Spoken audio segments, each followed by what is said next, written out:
All right, welcome back to WMAC Now with your host, Chuck Stevenson. So, special announcement time. I have decided to do it again. WMAC Now will be sponsoring a fighter. We're going to be sponsoring Kristina Warhorse Williams in her fight at Invicta FC 51 when she takes on Ketlin Esquentadina Souza for the vacant Invicta FC Flyweight Championship. That's going to go down on Wednesday, January 18th. This was an opportunity. I knew I was going to do a sponsor, I knew I was going to sponsor another fighter. I just wasn't sure when or who. And then this opportunity came up. Kristina posted on Instagram that she was accepting sponsors for her next fight, and I said, that's the one. That's the one right there. I have followed Kristina's entire career. There's only one fight of hers that I haven't watched. But I followed her since the very beginning with that awesome stoppage of Heather Hardy at Bellator 185 back in 2017. And I've followed her ever since then. I've been a big fan. So to, help her out and help her get through this camp for her first ever title fight, it was a perfect opportunity, and there was no way I was going to pass it up. So you will be seeing my logo on, I believe, on both her banner and her fight uniform. So keep an eye out for that when the time comes on January 18th. Kristina is a fun fighter, she's a fan-friendly style, mostly a striker. Of course, she is also coming off her first ever submission win. So this should be a fun one. I'm looking forward to it. Looks like Ketlin Souza is also a finisher. But yeah, this is going to be fun. I'm very happy to be able to do this to, help out a fighter. Especially to help out a fighter in a championship fight. And get them, help make it a little bit easier getting through camp. It's going to be great. Like I said, I've been a fan of Kristina's for a long time. So this one this opportunity just jumped out at me and came along at the right time. There was absolutely no way. I couldn't pass it up. I'd have been stupid to pass it up, I mean, she's going to be fighting in Invicta, the biggest, women's platform. The biggest all-women's mixed martial arts promotion, and in a championship fight.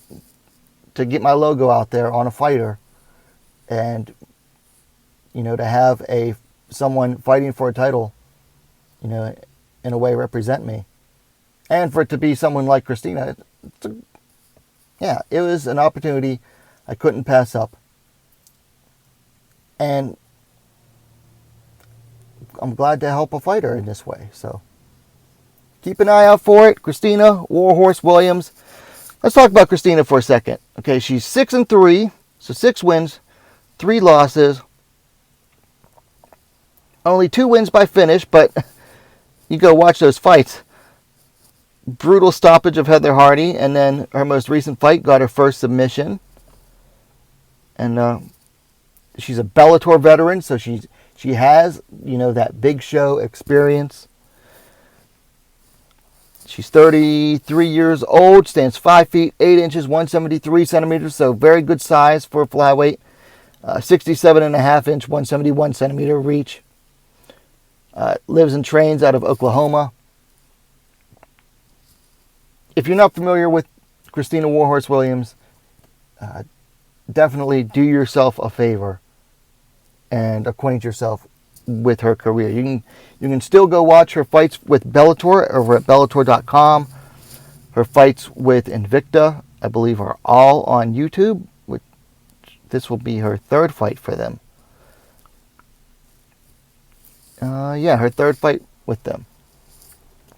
I'll be honest. I thought Bellator kind of did her a little bit dirty. I mean, she came in, She made her debut against Heather Hardy. Hardy was only 1-0 in MMA at the time, but Hardy already had a long career in boxing. And she was kind of like one of those fighters that was meant to come in and, maybe make Heather look good, but then ended up making Heather look bad. So then her very next fight, they put her up against the 6-3 at the time, Emily Ducote. She beat Ducote in a split decision. Then her fight after that, they put her in against Valerie Letourneau. Letourneau was 9-6 at the time. So a 2-0 fighter fighting someone who was 9-6. She was being set up to lose, I think, eventually. And she did to Letourneau via decision. Came back, beat Bruna Ellen via decision. And then they put her right back in the meat grinder. They put her in against future champ Juliana Velasquez, and Velasquez beat her via TKO in the second round. And then the next fight after that was against Denise Kielholtz. She got submitted by Denise Kielholtz in the first round. It didn't look too good for Kristina at the time, but she came back the next year, took a year off, came back at XFC, beat Helen Lucero by decision, came over to Invicta, picked up a decision over Florhani, and then her very next fight, which was her most recent fight back in July, picked up her first submission win over Liana Perosian at Invicta 48. So now here she is. She's going to be fighting for the vacant Invicta Flyweight Championship. The last fighter to hold that title was Karina Rodriguez, who is now signed to Bellator. So this could mean big things for Kristina here. She picks up this title. She's going to be back on the radar for the big promotions. Being back in Bellator is in sight. The UFC is in sight. One Championship has a 125-pound division, and they need contenders. So, when Kristina gets in there and wins this title, it could mean big things for her. So we'll see. Anyway, very happy to work with Kristina. Go follow her on social media. I'll link her. I know she has Instagram. I think she has a Twitter as well.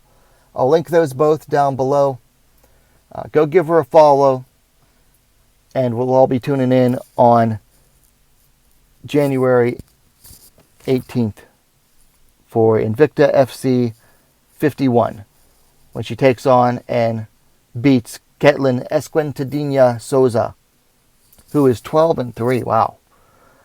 But keep an eye out for that one. Anyway, let me know your thoughts in the comments down below. If you liked the vid, please give it a like. While you're at it, go ahead and subscribe to Wmma Scene Now, the best, most complete women's mixed martial arts dedicated platform on YouTube. Thanks for watching. We'll see you next time.